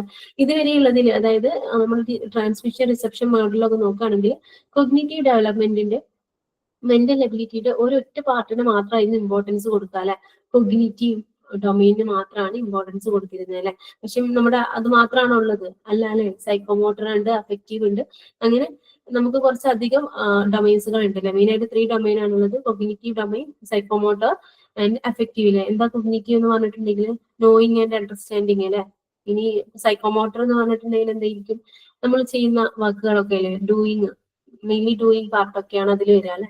ഇനി അഫക്റ്റീവ് വന്നിട്ടുണ്ടെങ്കിൽ എന്തായിരിക്കും നമ്മുടെ ഫീലിങ്സിന്റെ പാർട്ടല്ലേ. അപ്പൊ അങ്ങനെയുള്ളതിനൊക്കെ എന്ത് ചെയ്യുന്നുണ്ട്, ഇമ്പോർട്ടൻസ് കൊടുത്തുകൊണ്ടാണ് നമ്മൾ ഈ ഒരു മെത്തേഡിൽ നടക്കുന്നത്. കോംപ്രിഹെൻസീവ് ആണ്. Mental, emotional and physical aspect of the student പ്രോഗ്രസ്സിന് എന്ത് ചെയ്യുന്നുണ്ട്, ഇമ്പോർട്ടൻസ് കൊടുക്കുന്നുണ്ട്. അതുകൊണ്ട് തന്നെ എന്താണ്, സ്റ്റുഡൻസിന്റെ എല്ലാ ഡെവലപ്മെന്റിനെയും ഇത് എന്ത് ചെയ്യുന്നുണ്ട്, കൺസിഡർ ചെയ്യുന്നുണ്ട്. ഇനി ലാസ്റ്റിലെ evaluation. Variety of tools and techniques are used to assess and evaluate students progress. സ്റ്റുഡൻസിന്റെ എത്രത്തോളം അച്ചീവ് ചെയ്തിട്ടുണ്ട് അല്ലെങ്കിൽ സ്റ്റുഡൻസ് എത്രത്തോളം ഇമ്പ്രൂവ് ചെയ്തിട്ടുണ്ടെന്ന് അറിയാൻ വേണ്ടിയിട്ട് എന്ത് ചെയ്യുന്നുണ്ട്, variety of techniques and tools use ചെയ്യുന്നുണ്ട്. അതാണ് കണ്ടിന്യൂസ്, കോംപ്രിഹെൻസീവ് ആൻഡ് ഇവാലുവേഷൻ. ടോട്ടലായിട്ട് നമ്മൾ പറയുകയാണെങ്കിൽ റെഗുലർ ആയിട്ട് കണ്ടിന്യൂസ് ആയിട്ട് സ്റ്റുഡൻസിന്റെ എല്ലാ ഡൊമൈൻസുകളെയും കൺസിഡർ ചെയ്തുകൊണ്ട് വെറൈറ്റി ഓഫ് ടൂൾസ് യൂസ് ചെയ്തിട്ട് അസസ് ചെയ്യാം. ആ ഒരു മെത്തേഡിനെയാണ് നമ്മൾ കണ്ടിന്യൂസ് ആൻഡ് കോംപ്രിഹെൻസീവ് ഇവാലുവേഷൻ എന്ന് പറയുന്നത്. ഓക്കെ, ക്ലിയർ ആയെന്ന് വിചാരിക്കുന്നു. അതാണ് കണ്ടിന്യൂസ് CCE മോഡലിൽ മെയിൻ ആയിട്ട് വരുന്നത്. ഓക്കെ, ഇനി നമുക്ക് എന്തൊക്കെയാണ് CCE മോഡലിന്റെ ഒബ്ജക്റ്റീവ്സ് എന്ന് നോക്കാം അല്ലെ. To make evaluation an integral part of teaching learning process. ഈ ഒരു CCE ത്രൂ എന്ത് ചെയ്യുന്നുണ്ട്, ഇവാലുവേഷൻ എന്ന് പറഞ്ഞിട്ടുണ്ടെങ്കിൽ ഒരു ടീച്ചിങ് ലേണിംഗ് പ്രോസസ്സിന്റെ ഒരു ഇന്റഗ്രൽ പാർട്ടായിട്ട് നമുക്ക് മേക്ക് ചെയ്യാൻ വേണ്ടിയിട്ട് പറ്റുന്നുണ്ട്. ഏതൊക്കെ സ്കിൽസ് ആണ് അതിൽ മെയിൻ ആയിട്ട് നോക്കുന്നത്, കോഗ്നിറ്റീവ്, സൈക്കോമോട്ടർ, അഫക്റ്റീവ് സ്കിൽസിനെയൊക്കെ എന്ത് ചെയ്യുന്നുണ്ട്, കൺസിഡർ ചെയ്യുന്നുണ്ട്. അപ്പൊ സ്കിൽസ് ഒക്കെ ഡെവലപ്പ് ചെയ്യാൻ വേണ്ടിയിട്ട് എന്ത് ചെയ്യുന്നുണ്ട്, ഹെൽപ്പ് ചെയ്യുന്നുണ്ട് അല്ലെ. To lay emphasis of through emphasis of tough process and de-emphasis memorization. Sorry, thought process. Okay. അതെന്ത് ചെയ്യുന്നുണ്ട്, മെയിൻ ആയിട്ട് തോട്ട് പ്രോസസ്സിനൊക്കെയാണ് ഇമ്പോർട്ടൻസ് കൊടുക്കുന്നത്. മെമ്മറൈസേഷന് അത് എന്ത് ചെയ്യുന്നില്ല, എംഫസൈസ് ചെയ്യുന്നില്ല. ഓക്കെ, നമുക്കറിയാലേ ട്രാൻസ്മിഷൻ റിസപ്ഷൻ മോഡലിൽ മെമ്മറൈസേഷൻ ആയിരുന്നു ഇമ്പോർട്ടൻസ് എങ്കിൽ CCയിലോട്ട് വന്നപ്പോൾ തോട്ട് പ്രോസസ് അല്ലെങ്കിൽ കോഗ്നിറ്റീവ്, സൈക്കോമോട്ടർ, അഫക്റ്റീവ് സ്കിൽസിനെ അല്ലെങ്കിൽ അഫക്റ്റീവ് ഡൊമൈനുകളെയൊക്കെയാണ് എന്ത് ചെയ്യുന്നത്, ഇമ്പോർട്ടൻസ് കൊടുക്കുന്നത്. To use evaluation for improvement of students' achievements. ഇതിൽ എന്ത് ചെയ്യുന്നുണ്ട്, ഇവാലുവേഷൻ അല്ലെങ്കിൽ അസസ്മെന്റ് എന്ന് പറഞ്ഞിട്ടുള്ള ഒരു പാർട്ട് സ്റ്റുഡൻസിന്റെ അച്ചീവ്മെന്റ്സിനെയൊക്കെ ഇംപ്രൂവ് ചെയ്യാൻ വേണ്ടിയിട്ട് ഹെൽപ്പ് ചെയ്യുന്നുണ്ട്. To guide teaching learning strategy on the basis of regular diagnosis followed by remedial instruction. അങ്ങനെ പറഞ്ഞിട്ടുണ്ടെങ്കിൽ എന്താ, ടീച്ചിങ് ലേണിംഗ് സ്ട്രാറ്റജി നമ്മൾ കണ്ടിന്യൂസ് ആയിട്ട് അസസ്മെന്റ് ചെയ്യുന്നത് കൊണ്ട് തന്നെ നമുക്ക് എന്ത് ചെയ്യാൻ പറ്റും, കുട്ടികളെ റെഗുലർ ആയിട്ട് ഡയഗ്നോസ് ചെയ്യാൻ പറ്റൂലേ. അതായത് ഏതെങ്കിലും ഒരു ടോപ്പിക്കിൽ തന്നെ കുട്ടിക്ക് മനസ്സിലായിട്ടില്ല നമുക്ക് ഐഡന്റിഫൈ ചെയ്യാൻ പറ്റൂല. അപ്പൊ എന്ത് ചെയ്യാം, പ്രോപ്പർ ആയിട്ടുള്ള റെമഡിയൽ ആക്ഷൻസ് ഒന്നുകൂടെ റീടീച്ച് ചെയ്യണമെങ്കിൽ റീടീച്ച് ചെയ്യാം, കുറച്ചുകൂടെ മോഡലോ കാര്യങ്ങളൊക്കെ യൂസ് ചെയ്ത് പഠിപ്പിക്കണമെങ്കിൽ അങ്ങനെ ചെയ്യാം. അങ്ങനെയുള്ള റെമഡിയൽ ഇൻസ്ട്രക്ഷൻസ് ഒക്കെ കൊണ്ടുവരാൻ വേണ്ടിയിട്ട് നമ്മൾ എന്ത് ചെയ്യും, CCE ഹെൽപ്പ് ചെയ്യും അല്ലെ. To make the process of teaching and learning learner centred activities അല്ലെ. അതായത് ഈ ഒരു മെത്തേഡിൽ പ്രോപ്പർ ആയിട്ട് നോക്കുകയാണെങ്കിൽ ഇതൊരു ലേണർ സെന്റേർഡ് ആക്ടിവിറ്റി ആണ്. ലേണറിനാണ് ഇമ്പോർട്ടൻസ് കൊടുക്കുന്നത്. ബട്ട് ട്രാൻസ്മിഷൻ റിസപ്ഷൻ മോഡലൊക്കെ നമുക്കറിയാം ലേണർ എന്തായിരുന്നു, ഒരു പാസീവ് മെമ്പർ മാത്രമായിരുന്നു അല്ലെ. To maintain desired standard of attainment അല്ലെ. ഇതിൽ എന്ത് ചെയ്യുന്നുണ്ട്, ഒരു ഡിസൈഡ് ആയിട്ടുള്ള ഒരു സ്റ്റാൻഡേർഡ് നമ്മൾ കെപ്റ്റ് ചെയ്യുന്നുണ്ട് അല്ലെ.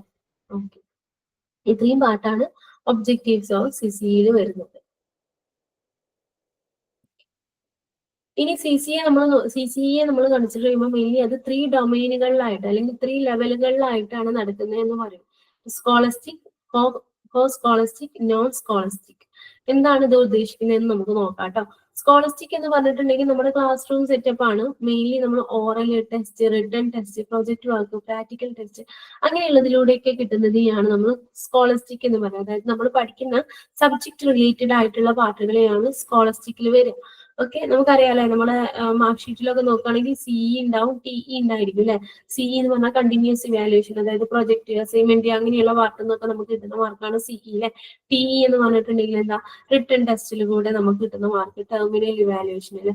അങ്ങനെ നമ്മുടെ കണ്ടന്റ് പാർട്ടിൽ നമ്മൾ എത്രത്തോളം ഓക്കെ ആണെന്ന് ഉള്ള ഡൊമൈൻ ആണ് സ്കോളസ്റ്റിക്കിൽ വരിക. സ്കോളസ്റ്റിക്കിന്റെ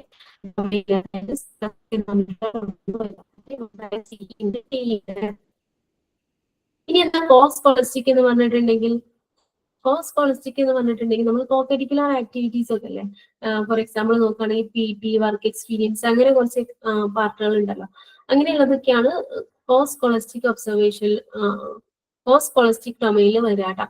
observation, interview, medical checkup, participation അങ്ങനെയുള്ള കാര്യങ്ങളൊക്കെയാണ് ഇതിൽ വരിക. അതായത് work experience, art education, health and physical education ഒക്കെയാണ് ഈ ഒരു കാറ്റഗറി ആയിട്ട് വരിക കേട്ടോ. അതായത് നമ്മൾ നോക്കുകയാണെങ്കിൽ കോ കരിക്കുലർ ആക്ടിവിറ്റീസ് ഒക്കെയാണ് കോ സ്കോളസ്റ്റിക്കിൽ വരിക. ഇനി എന്താ നോൺ സ്കോളസ്റ്റിക് എന്ന് പറഞ്ഞാല്, പേഴ്സണൽ ആൻഡ് സോഷ്യൽ ക്വാളിറ്റീസ്. നമ്മളിപ്പോ 10th ഒക്കെ കഴിഞ്ഞ് നമ്മളൊരു സ്കൂളിൽ നിന്നും വേറൊരു സ്കൂളിലോട്ട് പോകുമ്പോൾ നമുക്കൊരു ലെറ്റർ ഒക്കെ തരില്ലേ, അതായത് നമ്മുടെ ക്യാരക്ടർ സർട്ടിഫിക്കറ്റ് ഒക്കെ തരില്ലേ, ആള് വളരെ നല്ല കുട്ടിയായിരുന്നു എന്നൊക്കെ പറഞ്ഞിട്ട് ഒരു ഗുഡ് ആവറേജ് അങ്ങനെയുള്ള ഒരു ഇതൊക്കെ ആക്കിയിട്ടല്ലേ നമുക്ക് തരാം. അങ്ങനെയുള്ള ക്യാരക്ടർ സർട്ടിഫിക്കറ്റ് ഒക്കെയാണ് നോൺ സ്കോളസ്റ്റിക്കിൽ വരുന്നത് കേട്ടോ. അതായത് കമ്മ്യൂണിക്കേഷൻ സ്കില്ല്, ക്യാരക്ടർ, അതുപോലെ എന്താ റെഗുലാരിറ്റി, അങ്ങനെയുള്ള കാര്യങ്ങളിലൊക്കെയാണ് ഇതിൽ വരിക കേട്ടോ. അതായത് നമ്മുടെ heart education, health and physical education, group working skills, leadership qualities, school club activities, അതൊക്കെ എന്താണ് നോൺ സ്കോളസ്റ്റിക്കിൽ വരുന്നതാണ്. ഓക്കെ, അപ്പൊ ഈ 3 പാർട്ടും നല്ല രീതിക്ക് പഠിച്ചു വെക്കാം കേട്ടോ. സ്കോളസ്റ്റിക് എന്തായിരുന്നു, നമ്മുടെ പഠിക്കുന്ന കണ്ടന്റ് മാറ്ററിലെ സബ്ജക്ട് മാറ്ററിനെയാണ്. ഒരു മിനിറ്റ്, ബാങ്ക് കൊടുക്കുന്നുണ്ട്, 2 മിനിറ്റ് കേട്ടോ.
ഓക്കെ, സോറി കേട്ടോ. ഇനി എന്തൊക്കെയാണ് CC ഇംപ്ലിമെന്റ് ചെയ്യുന്ന മെത്തേഡ്സ് എന്ന് നോക്കാം. നമുക്കറിയാലേ, project method, seminars, assignment, portfolio, ഇത്രയും മെത്തേഡ്സുകളാണ് CC ഇംപ്ലിമെന്റ് ചെയ്യുന്നത് കേട്ടോ. അപ്പൊ ഇതിനെ കുറിച്ചിട്ടൊക്കെ ഡീറ്റെയിൽ ആയിട്ടാണ് നമ്മൾ അടുത്തതായിട്ട് ഡിസ്കസ് ചെയ്യാൻ വേണ്ടിയിട്ട് പോകുന്നത്. ഫസ്റ്റ് പ്രൊജക്ട് അല്ലേ, പ്രൊജക്ട് എന്ന് പറഞ്ഞിട്ടുണ്ടെങ്കിൽ നമുക്കറിയാലേ, in this method of teaching the curriculum and is transactions are considered from the students point of view അല്ലേ. സ്പേസ് ഇല്ല കേട്ടോ ഇവിടെ, സ്റ്റുഡൻസ് പോയിന്റ് ഓഫ് വ്യൂ ആണ് കേട്ടോ. എന്താ, നമ്മൾ ഓൾറെഡി ഡിഗ്രി ലെവലിലൊക്കെ നമ്മൾ ഓൾറെഡി പ്രോജക്റ്റ് ചെയ്തിട്ടുണ്ടായിരിക്കില്ല. അതായത് നമ്മളൊരു ടോപ്പിക് കരിക്കുലമായിട്ട് റിലേറ്റ് ചെയ്തിട്ടുള്ള ഒരു ടോപ്പിക് നമ്മൾ എടുക്കും, അതിനെ നമ്മുടെ വ്യൂ പോയിന്റിൽ എന്ത് ചെയ്യാം, നമ്മൾ പ്രസന്റ് ചെയ്യാൻ, അതിനെയാണ് നമ്മൾ പ്രൊജക്ട് എന്ന് പറയാം. ഇനി പ്രൊജക്ടിന് കുറച്ച് ക്രൈറ്റീരിയാസ് ഉണ്ടല്ലോ, എന്തൊക്കെ വേണം പ്രൊജക്ട് നടത്തണം, പ്രോപ്പർ ആയിട്ട് ഒരു പ്രൊജക്ട് നമ്മൾ ചെയ്യണം എന്നുണ്ടെങ്കിൽ അതിനൊരു പ്ലാനിങ് വേണം. നമ്മൾ എന്ത് ചെയ്യണം, നല്ല പ്രോപ്പർ ആയിട്ടുള്ള സോഴ്സിൽ നിന്ന് കുറച്ച് ഡാറ്റാസ് കളക്ട് ചെയ്തിട്ടുള്ള ഡാറ്റാസിനെ അനലൈസ് ചെയ്യണം, ഇന്റർപ്രറ്റ് ചെയ്യണം. എന്നിട്ട് ഇന്റർപ്രറ്റ് ചെയ്തിട്ട് അതിന് പ്രോപ്പർ ആയിട്ട് നമ്മൾ എന്ത് ചെയ്യണം, ഡാറ്റ ഗെറ്റ് ചെയ്തിട്ട് പ്രോപ്പർ ആയിട്ട് നമ്മൾ പ്രസന്റ് ചെയ്യണം. പ്രസന്റേഷൻ ഓഫ് ദ ടോപ്പിക്കും ഇമ്പോർട്ടന്റ് പാർട്ടാണ്. ഇത്രയും കാര്യങ്ങൾ നമ്മളൊരു പെർട്ടിക്കുലർ ടൈം ലൈനിൽ വേണം ചെയ്യാൻ, അല്ലെ ഒരു ടൈം പീരീഡിൽ വേണം ചെയ്യാൻ. ഇത്രയും കാര്യങ്ങളാണ് പ്രൊജക്റ്റിൽ വരുന്നത്. ടെക്സ്റ്റ് ബുക്കിൽ പാരഗ്രാഫ് ആയിട്ടാണ് കൊടുത്തിട്ടുള്ളത്. ജസ്റ്റ് ഒന്ന് ഓർത്തിരിക്കാൻ വേണ്ടിയിട്ട് എന്ത് ചെയ്തെന്നുള്ളൂ, പോയിന്റ് ആയിട്ട് കൊടുക്കുന്നേയുള്ളൂ അല്ലെ. അതായത് പ്രൊജക്ട് നമുക്ക് എല്ലാവർക്കും എക്സ്പീരിയൻസ് ചെയ്തിട്ട് നമ്മൾ എല്ലാവരും ചെയ്തിട്ടുള്ള കാര്യമാണ് അല്ലെ. ഒരു പെർട്ടിക്കുലർ ടോപ്പിക്കിനെ ബേസ് ചെയ്തിട്ട് നമ്മുടെ പോയിന്റ് ഓഫ് വ്യൂവിൽ നമ്മൾ എന്ത് ചെയ്യുക, അത് പ്രസന്റ് ചെയ്യുക. ആ ഒരു പ്രോസസ്സിനെയാണ് നമ്മൾ എന്ത് പറയാ, പ്രൊജക്ട് എന്ന് പറയാം അല്ലെ. അതുകൊണ്ട് തന്നെ ഇത് CCയുടെ ഒരു മെത്തേഡാണ് അല്ലെ. CCയിൽ എന്താ, കണ്ടിന്യൂസ് ആൻഡ് കോംപ്രിഹെൻസീവ് ഇവാലുവേഷൻ അല്ലെ. സ്റ്റുഡൻസിന്റെ വ്യൂ പോയിന്റിലും സ്റ്റുഡൻസിനെ കണ്ടിന്യൂസ് ആയിട്ട് എന്താ ചെയ്യുക, ആക്റ്റീവ്ലി പാർട്ടിസിപ്പേറ്റ് ചെയ്യാനുള്ള ഒരു ഓപ്പർച്യൂണിറ്റിയാണ് CC കൊടുക്കുന്നത് അല്ലെ. പ്രൊജക്ട് മെത്തേഡും അതിനുള്ള ഒരു മെത്തേഡ് തന്നെ, ഒരു എന്താ ഒരു ടൈപ്പ് ആണെന്ന് നമുക്ക് പറയും. ഇനി സെമിനാർ എന്ന് പറഞ്ഞിട്ടുള്ളതാണ് അടുത്തതായിട്ട് വരുന്നത്. എന്താ സെമിനാർ എന്ന് പറഞ്ഞാല്, കുറച്ച് ഗേതേഡ് ചെയ്തിട്ടുള്ള കുറച്ച് ആളുകളുടെ ഇടയിൽ എന്തെങ്കിലും ഒരു പ്രോസസ്സിനെ, ഒരു ടോപ്പിക്കിനെ ബേസ് ചെയ്തിട്ടുള്ള ഡിസ്കഷൻസിനെയാണ് നമ്മൾ എന്ത് പറയാ, സെമിനാർ എന്ന് പറയാ അല്ലെ. Such gatherings are usually interactive sessions where participants engage in discussion about the delineated topic അല്ലെ. എന്ന് പറഞ്ഞിട്ടുണ്ടെങ്കിൽ എന്താ, ഒരു പെർട്ടിക്കുലർ ടോപ്പിക് നമുക്ക് ഓൾറെഡി തന്നിട്ടുണ്ടാവും, അതിനെ ബേസ് ചെയ്തിട്ട് നമ്മൾ എന്ത് ചെയ്യുക, ഒരു ഇന്ററാക്റ്റീവ് സെക്ഷൻസ് എടുക്കുക അല്ലെ. കുറച്ചധികം ആളുകൾ, ഒരു ഗ്രൂപ്പ് ഓഫ് പീപ്പിൾസ് കൂടിയിട്ട് എന്ത് ചെയ്യുക, ഡിസ്കസ് ചെയ്ത് ആ ഒരു ടോപ്പിക്കിനെ കുറിച്ചിട്ട് കൂടുതൽ അറിയുന്ന ആ ഒരു പ്രോസസ്സിനെയാണ് നമ്മൾ സെമിനാർ എന്ന് പറയാം അല്ലെ. സെമിനാറിന് കുറച്ച് ക്രൈറ്റീരിയാസ് ഉണ്ട് അല്ലെ. എന്തൊക്കെ വേണം, ഒരു ടോപ്പിക് നമുക്ക് കിട്ടിക്കഴിഞ്ഞാൽ നമ്മൾ അതിനെ കുറിച്ചിട്ടുള്ള ഡാറ്റ കളക്ട് ചെയ്യണം, അതുപോലെ തന്നെ എന്ത് ചെയ്യണം, അതിന്റെ സ്ട്രക്ചർ നമ്മൾ ഐഡന്റിഫൈ ചെയ്യണം, അതിനെ പ്രസന്റ് ചെയ്യണം, എന്നിട്ട് എന്ത് ചെയ്യണം, ആ ഒരു സബ്ജക്റ്റിനെ കുറിച്ചിട്ട് നമ്മൾ പ്രോപ്പർ ആയിട്ടുള്ള ഒരു അണ്ടർസ്റ്റാൻഡിങ് നമ്മൾ ഉണ്ടാക്കിയെടുക്കണം അല്ലെ. ഒരു സെമിനാറിന്റെ എൻഡോടുകൂടെ നമുക്ക് എന്ത് ചെയ്യും, ആ ഒരു സബ്ജക്റ്റിന് അല്ലെങ്കിൽ ആ ഒരു ടോപ്പിക്കിനെ കുറിച്ചിട്ടുള്ള എല്ലാ ഡാറ്റാസും നമുക്ക് കിട്ടിയിട്ടുണ്ടായിരിക്കും അല്ലെ. നെക്സ്റ്റ് വരുന്നതാണ് പോർട്ട്ഫോളിയോ. നിങ്ങൾ ആരെങ്കിലും പോർട്ട്ഫോളിയോ ചെയ്തിട്ടുണ്ടോ? ഇതിന് മുൻപ് പ്രൊജക്ട് സെമിനാർ ഒക്കെ നിങ്ങൾ ചെയ്തിട്ടുണ്ടാവും. പോർട്ട്ഫോളിയോ ആരെങ്കിലും എക്സ്പീരിയൻസ് ചെയ്തിട്ടുണ്ടോ? എന്താ ഈ പോർട്ട്ഫോളിയോ എന്ന് പറഞ്ഞിട്ടുണ്ടെങ്കിൽ നമുക്ക് തേർഡ് സെമ്മിൽ ചെയ്യാനുണ്ട് കേട്ടോ. തേർഡ് സെമ്മിൽ നമുക്കൊരു റെക്കോർഡ് തന്നെ എഴുതാനുണ്ട്, പോർട്ട്ഫോളിയോ ആൻഡ് റിഫ്ലക്റ്റീവ് ജേർണൽ എന്ന് പറഞ്ഞിട്ടുള്ള. അതായത് നമ്മള് തേർഡ് സെമിസ്റ്ററിൽ നമ്മൾ ടീച്ചിങ് പ്രാക്ടീസ് ചെയ്യുന്ന സമയത്ത് നമുക്ക് സ്റ്റുഡൻസിന്റെ പോർട്ട്ഫോളിയോ ഉണ്ടാക്കാനുണ്ട്. അതുപോലെ തന്നെ as A student training, teacher training എന്നുള്ള നിലക്ക് നമ്മുടെ പോർട്ട്ഫോളിയോയും നമുക്ക് ഉണ്ടാക്കാനുണ്ട് കേട്ടോ. പോർട്ട്ഫോളിയോ എന്ന് പറഞ്ഞിട്ടുണ്ടെങ്കിൽ എന്താ, collection of students work representing A selection of performance അല്ലെ. കുട്ടികളുടെ ഒരു പെർഫോമൻസിന്റെ ഒരു ഗ്രൂപ്പ് ഓഫ് പെർഫോമൻസ്, അതായത് ഒരു വർഷം മുഴുവൻ അല്ലെങ്കിൽ ഒരു മാസം മുഴുവൻ ആൾ ചെയ്തിട്ടുള്ള ആക്ടിവിറ്റീസിനെയൊക്കെ നമ്മൾ കളക്ട് ചെയ്തിട്ട് ഒരു ഡയറി പോലെയുള്ള ഒരു സെറ്റപ്പിൽ എടുത്ത് വെക്കാം. അതായത് ഒരു ആൽബം പോലെ, ഡയറി അല്ല, ഒരു ആൽബം പോലെ നമ്മൾ കെപ്റ്റ് ചെയ്ത് വെക്കുക. അതിനെയാണ് പോർട്ട്ഫോളിയോ എന്ന് പറയാം. അപ്പൊ ആ ഒരു ആൽബം എടുത്ത് നോക്കിയപ്പോൾ നമ്മുടെ വർക്കിന്റെ ഇതുണ്ടാവും. BS സ്റ്റുഡന്റ് നമുക്ക് നമ്മുടെ പോർട്ട്ഫോളിയോ ഉണ്ടാക്കാനുണ്ടായിരിക്കും. അതിനെന്താ ചെയ്യാ, നമ്മൾ ഈ BEd അതായത് ടീച്ചിങ് പ്രാക്ടീസിന്റെ സമയത്ത് നമ്മൾ ചെയ്തിട്ടുള്ള ആക്ടിവിറ്റീസ്, ഒരു സ്കൂളിൽ നമ്മൾ പോവല്ലോ, ആ സ്കൂളിൽ നമ്മൾ പോയിട്ട് ചെയ്യുന്ന ആക്ടിവിറ്റീസിന്റെ ഒക്കെ പോർട്ട്ഫോളിയോ നമ്മൾ ഉണ്ടാക്കിയെടുക്കും. അതായത് അവിടെ ചെയ്തിട്ടുള്ള ആക്ടിവിറ്റീസിന്റെ, ചിലപ്പോൾ നമ്മൾ എന്ത് ചെയ്തിട്ടുണ്ടായിരിക്കും, ബ്ലഡ് ഡൊണേഷൻ ക്യാമ്പ് കണ്ടക്ട് ചെയ്തിട്ടുണ്ടായിരിക്കും. അങ്ങനെയുള്ള ഒരുപാട് കാര്യങ്ങൾ നമ്മൾ ചെയ്തിട്ടുണ്ടായിരിക്കില്ല. അതിന്റെയൊക്കെ പിക്ചർ എടുത്തിട്ട് നമുക്ക് എന്ത് ചെയ്യണം, ഒരു ആൽബം പോലെ കെപ്റ്റ് ചെയ്തിട്ട് അതിനെയാണ് എന്ത് പറയാ, പോർട്ട്ഫോളിയോ എന്ന് പറയാം. അപ്പൊ നമ്മുടെ കയ്യിലുള്ള ഒരു പോർട്ട്ഫോളിയോ നോക്കി കഴിഞ്ഞാൽ നമ്മൾ ആർക്കും മനസ്സിലാക്കാൻ പറ്റില്ല, നമ്മളെ കുറിച്ചിട്ട് പ്രോപ്പർ ആയിട്ടുള്ള ഒരു അണ്ടർസ്റ്റാൻഡിങ് ഉണ്ടാക്കിയെടുക്കാൻ വേണ്ടി പറ്റും. അതുപോലെ തന്നെ ടീച്ചേഴ്സ് എന്ത് ചെയ്യാറുണ്ട്, സ്റ്റുഡൻസിന്റെ പോർട്ട്ഫോളിയോ ഉണ്ടാക്കി വെക്കാറുണ്ട്. എന്തിനു വേണ്ടിയിട്ടാ, ആ ഒരു പെർട്ടിക്കുലർ സ്റ്റുഡന്റിനെ പറ്റിയിട്ട് ആ ഒരു പോർട്ട്ഫോളിയോ നോക്കിയാൽ നമുക്ക് പ്രോപ്പർ ആയിട്ട് മനസ്സിലാക്കാൻ വേണ്ടിയിട്ട് പറ്റില്ല. ഇനി പോർട്ട്ഫോളിയോ നോക്കുകയാണെങ്കിൽ ഡിഫറെന്റ് ടൈപ്സ് പോർട്ട്ഫോളിയോസ് ഉണ്ട്. Working portfolio, showcase portfolio, evaluation portfolio. എന്താ വർക്കിംഗ് പോർട്ട്ഫോളിയോ എന്ന് പറഞ്ഞിട്ടുണ്ടെങ്കിൽ, ഒരു ഇൻസ്ട്രക്ഷണൽ ഒബ്ജക്റ്റീവിനെ സാറ്റിസ്ഫൈ ചെയ്യാൻ ആവശ്യമായിട്ടുള്ള കാര്യങ്ങൾ കണക്ട് ചെയ്യുന്നതിനെയാണ് വർക്കിംഗ് പോർട്ട്ഫോളിയോ എന്ന് പറയാം. അതായത് എന്തെങ്കിലും ഒരു പെർട്ടിക്കുലർ ടോപ്പിക്, എനിക്കിപ്പോ ഇന്ന് എന്ത് ചെയ്യണം, നിങ്ങൾക്ക് അസസ്മെന്റ് എന്ന് പറഞ്ഞിട്ടുള്ള ടോപ്പിക്കിനെ കുറിച്ചിട്ട് ക്ലാസ് എടുക്കണം. അപ്പൊ ഞാൻ എന്ത് ചെയ്യാണ്, ആ ഒരു പെർട്ടിക്കുലർ ടോപ്പിക്കിനെ, ആ ഒരു ഇൻസ്ട്രക്ഷണൽ ഒബ്ജക്റ്റീവ് അവിടെ എന്താ, അസസ്മെന്റിനെ കുറിച്ചിട്ട് പ്രോപ്പർ ആയിട്ട് അറിയണം. അതിനെ സാറ്റിസ്ഫൈ ചെയ്യാൻ ആവശ്യമായിട്ടുള്ള കാര്യങ്ങളൊക്കെ ഞാൻ കളക്ട് ചെയ്ത് വെക്കാം. ഞാൻ വേണമെങ്കിൽ 1-2 ബുക്സ് റെഫർ ചെയ്തിട്ടുണ്ടായിരിക്കും, അല്ലെങ്കിൽ എന്ത് ചെയ്തിട്ടുണ്ടായിരിക്കും, യൂട്യൂബിൽ വീഡിയോസ് സെർച്ച് ചെയ്തിട്ടുണ്ടായിരിക്കും, അല്ലെങ്കിൽ ഗൂഗിൾ ചെയ്തിട്ടുണ്ടായിരിക്കും, അല്ലെങ്കിൽ എന്തെങ്കിലും വേറെ ഏതെങ്കിലും ഒരു ടോപ്പിക് ആണെങ്കിൽ ഇപ്പൊ എൻവയോൺമെന്റൽ എഡ്യൂക്കേഷനിലെ പൊല്യൂഷൻ ഒക്കെയാണ് ഞാൻ എടുക്കാൻ പോകുന്ന ടോപ്പിക് എന്നുണ്ടെങ്കിൽ അതിനെ കുറിച്ചിട്ടാണ് എനിക്ക് അറിയണമെന്നുണ്ടെങ്കിൽ ഞാൻ എന്ത് ചെയ്തിട്ടുണ്ട്, ഡിഫറെന്റ് പൊല്യൂഷൻസിന് പിക്ചേഴ്സ് കളക്ട് ചെയ്തിട്ടുണ്ടായിരിക്കും. അങ്ങനെ നമ്മൾ എന്ത് ചെയ്യുക, നമുക്ക് ആവശ്യമായിട്ടുള്ള നമ്മുടെ ഇൻസ്ട്രക്ഷണൽ ഒബ്ജക്റ്റീവിനെ മീറ്റ് ചെയ്യാൻ ആവശ്യമായിട്ടുള്ള കാര്യങ്ങൾ കളക്ട് ചെയ്ത് വെക്കുന്നതിനെയാണ് വർക്കിംഗ് പോർട്ട്ഫോളിയോ എന്ന് പറയും. അതായത് ഒരു പെർട്ടിക്കുലർ ഇൻസ്ട്രക്ഷണൽ ഒബ്ജക്റ്റീവ്സിനെ സാറ്റിസ്ഫൈ ചെയ്യാൻ ആവശ്യമായിട്ടുള്ള ഡാറ്റാസ് കളക്ട് ചെയ്ത് വെക്കാം. ഓക്കെ, ഇനി എന്താ ഷോക്കേസ് പോർട്ട്ഫോളിയോ എന്ന് പറഞ്ഞിട്ടുണ്ടെങ്കിൽ, നമ്മുടെ തേർഡ് സെമിസ്റ്ററിൽ എന്ത് ചെയ്യും, ഒരുപാട് കാര്യങ്ങൾ ഉണ്ടാക്കൂലേ. അതായത് നമ്മൾ ടീച്ചിങ് ട്രെയിനിങ്ങിന് പോകുന്ന സമയത്ത് നമ്മൾ ചാർട്ട്, മോഡൽസ്, കാര്യങ്ങളൊക്കെ ഒരുപാട് കാര്യങ്ങൾ നമ്മൾ ഉണ്ടാക്കിയിട്ടുണ്ടായിരിക്കൂലെ. പക്ഷെ നമ്മൾ ഇവാലുവേഷൻ ചെയ്യുന്ന സമയത്ത്, നമ്മുടെ മുന്നിൽ ടീച്ചേഴ്സ് ഇവാലുവേറ്റ് ചെയ്യാൻ വരുന്ന സമയത്ത് നമ്മൾ അതിൽ ഏറ്റവും ബെസ്റ്റ് ആയിട്ടുള്ള കാര്യമാണ് കാണിച്ചു കൊടുക്കുക അല്ലെ. അതാണ് ഷോക്കേസ് പോർട്ട്ഫോളിയോ എന്ന് പറഞ്ഞാൽ. അതായത് ഏറ്റവും ബെസ്റ്റ് ആയിട്ടുള്ളത് ഒരു സംഭവം നമ്മുടെ കയ്യിലുള്ളതിൽ നിന്ന് ഏറ്റവും ബെസ്റ്റ് ആയിട്ടുള്ളത് സാറിന് കാണിച്ചു കൊടുക്കാൻ വേണ്ടി നമ്മൾ കാണിക്കുന്നതിനെയാണ് ഷോക്കേസ് പോർട്ട്ഫോളിയോ എന്ന് പറയും. ഇനി എന്താ ഇവാലുവേഷൻ പോർട്ട്ഫോളിയോ എന്ന് പറയാം. നമ്മള് തേർഡ് സെമിസ്റ്ററിലൊക്കെ നമ്മൾ ഇവാലുവേറ്റ് ചെയ്യാൻ വരുന്ന സമയത്ത് നമ്മൾ നമ്മുടെ കയ്യിലുള്ള എല്ലാ മോഡൽസും, എല്ലാ ചാർട്ടുകളും, എല്ലാ വർക്കുകളും ഒക്കെ നമ്മൾ എന്ത് ചെയ്യും, ടീച്ചേഴ്സിന് മുന്നിൽ പ്രസന്റ് ചെയ്യൂലേ. എല്ലാ വർക്ക്സുകളും പ്രസന്റ് ചെയ്യും. അത് നമ്മൾ ഇവാലുവേറ്റ് ചെയ്യാൻ വേണ്ടിയിട്ടാണ്. അതാണ് ഇവാലുവേഷൻ പോർട്ട്ഫോളിയോ. ഷോക്കേസ് പോർട്ട്ഫോളിയോ എന്ന് പറഞ്ഞിട്ടുണ്ടെങ്കിൽ ഒന്നുകൂടെ ക്രിയേറ്റീവ് ആയിരിക്കും അല്ലെ. അതായത് ഇപ്പൊ നമ്മുടെ പാളയൊക്കെ ഇല്ലേ, അതൊക്കെ അതൊക്കെ മുറിച്ചിട്ടൊക്കെ എന്ത് ചെയ്യും, അതില് ഫ്ലോ ചാർട്ട് പോലെയൊക്കെ ചെയ്തിട്ടൊക്കെ ചെയ്യും.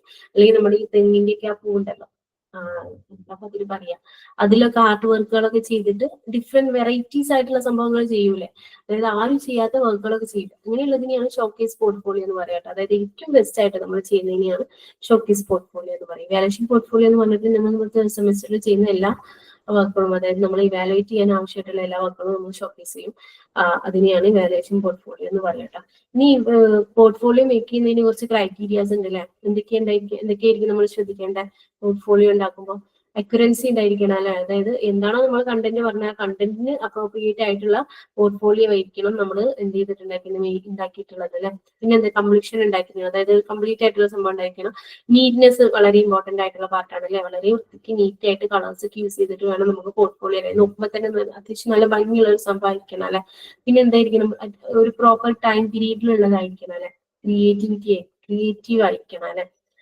നമ്മുടെ തേർഡ് സെമ്മിലൊക്കെ വരുന്നതാണ് നമ്മുടെ ചാർട്ട് എന്തോ സംഭവിക്കോട്ടെ, നമ്മൾ എന്തായിരിക്കണം ഭയങ്കര ക്രിയേറ്റീവ് ആയിട്ട് കളർഫുൾ ആയിട്ടൊക്കെയാണ് ഉണ്ടാക്കുക അല്ലെ. അതായത് നമ്മൾ ആ ഒരു സംഭവം കുട്ടികൾക്ക് കാണിച്ചു കൊടുക്കുമ്പോൾ അവർക്ക് എന്തായിരിക്കണം ഒക്കെ അട്രാക്റ്റീവ് ആയിട്ട് തോന്നിയിട്ട് അവര് അത്രയും എന്തായിരുന്നു ക്ലാസ്സിൽ എൻഗേജ് ആയിട്ട് ഇരിക്കണം അല്ലെ.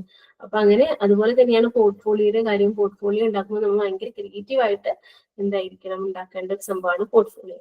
ഓക്കെ, അതായത് ഒരു ആൽബം പോലെ നമ്മൾ ഒരു ഇൻസ്ട്രക്ഷൻ ഒബ്ജക്റ്റീവിനെ സാറ്റിസ്ഫൈ ചെയ്യാൻ ആവശ്യമായിട്ടുള്ള എന്താ പറയാ ഡാറ്റാസ് കളക്ട് ചെയ്ത് വെക്കുന്നതിനെയാണ് പോർട്ട്ഫോളിയോ എന്ന് പറയുന്നത്. സ്റ്റുഡൻസിന്റെ വർക്കോ ഒക്കെയാണ് എന്ത് ചെയ്യാം മെയിൻ ആയിട്ട്. സ്റ്റുഡൻസ് പോർട്ട്ഫോളിയോ ക്രിയേറ്റ് ചെയ്യുമ്പോൾ സ്റ്റുഡൻസിന്റെ വർക്കും അല്ലെങ്കിൽ അവരുടെ പെർഫോമൻസിനെയൊക്കെ നമുക്ക് മനസ്സിലാക്കാൻ പറ്റുന്ന തരത്തിലുള്ള ഫോട്ടോസ് ഒക്കെയാണ് മെയിൻ ആയിട്ട് നമ്മൾ പോർട്ട്ഫോളിയോയിൽ കെറ്റ് ചെയ്യാറുള്ളത് കേട്ടോ.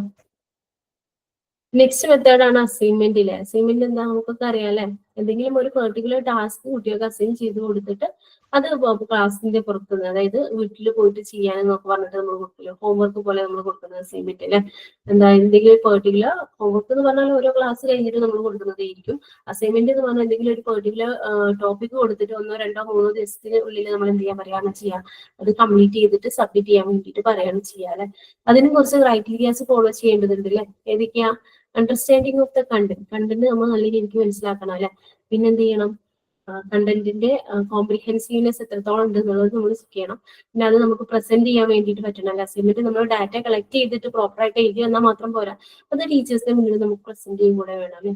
പിന്നെ എന്ത് ചെയ്യണം, അസൈൻമെന്റ് നമുക്കറിയാം പ്രോപ്പർ ആയിട്ടുള്ള ഒരു ഇൻട്രൊഡക്ഷൻ വേണം, ഒരു കൺക്ലൂഷൻ വേണം, അതൊക്കെ ഒരു ടൈം ലിമിറ്റിന്റെ ഉള്ളിൽ തന്നെ എന്ത് ചെയ്യും വേണം, കംപ്ലീറ്റ് ചെയ്യും വേണം അല്ലെ. അപ്പൊ ഇത്രയും മെത്തേഡുകളാണ്, ഇത്രയും ക്രൈറ്റീരിയസ് ആണ് അസസ്മെന്റ് എന്നുള്ള പാർട്ടിൽ വരുന്നത് കേട്ടോ. അപ്പൊ ഇത്രയും പാർട്ട് കഴിഞ്ഞ് കഴിഞ്ഞാൽ നമ്മുടെ ഇന്നത്തെ സെഷൻ കംപ്ലീറ്റ് ആയിട്ടോ.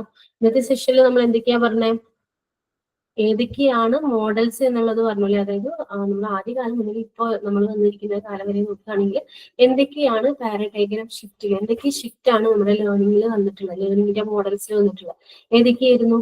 ഫസ്റ്റ് ട്രാൻസ്മിഷൻ റിസപ്ഷൻ മോഡലാണ്, പിന്നെ അത് കൺസ്ട്രക്റ്റിവിസ്റ്റിക് അപ്രോച്ച് ആയി, ഇപ്പോൾ കണ്ടിന്യൂസ് ആൻഡ് കോംപ്രിഹെൻസീവ് ഇവാലുവേഷൻ CCയിലാണ് നമ്മളിപ്പോൾ നിൽക്കുന്നത്.